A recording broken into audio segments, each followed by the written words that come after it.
Alors un tout petit exercice sur les noyaux des endomorphismes. Alors juste avant qu'on commence, petite annonce, je donne toutes les semaines des cours de mathématiques grand public à l'ESCP pour toutes les prépas, c'est-à-dire Mathapro, Matapli et ECT. C'est des cours qui sont gratuits pour les boursiers des échelons 4 à 7, voire bientôt 3 à 7, et sinon qui sont à 5 € de l'heure pour les autres qui souhaiteraient venir. Donc les sessions, elles se déroulent sur le campus de l'ESCP, mais elles se passent aussi sur Zoom. Donc comme ça, peu importe où vous habitez en France, vous pourrez tout à fait participer à ces sessions de mathématiques grand public et poser toutes les questions que vous voulez. Ces sessions, elles durent 3 heures à chaque fois. On a aussi pour chaque groupe des groupes WhatsApp où les étudiants peuvent voter pour les thématiques qu'ils veulent voir traitées la semaine d'après. Donc voilà, si vous voulez venir, vous êtes les bienvenus. Je vous mets le lien en description.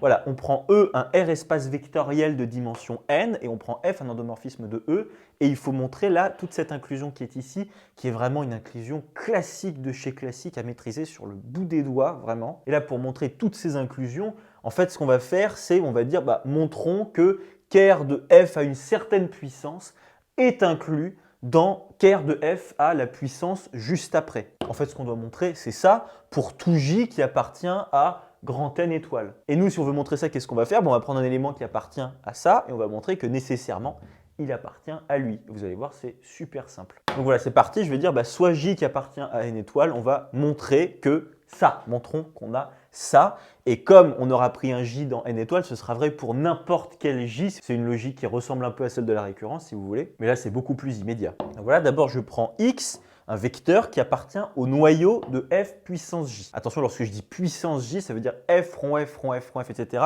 J fois, très important ça. C'est pas du tout f fois f, faites gaffe à ça. Ouais, ça c'est équivalent à dire ça, c'est-à-dire que fj de x, ça me rebalance le vecteur nul de E. Attention de ne pas dire que ça fait 0 là, ça vous renvoie le vecteur nul de E, c'est très important, surtout en colle. Et là, qu'est-ce qu'on va faire? Nous, ce qu'on veut montrer, c'est que ce x ici, qu'on a pris dans le noyau de f de j, on a envie de montrer qu'il appartient aussi au noyau de fj plus 1. Et ça veut dire quoi que x appartient au noyau de fj plus 1?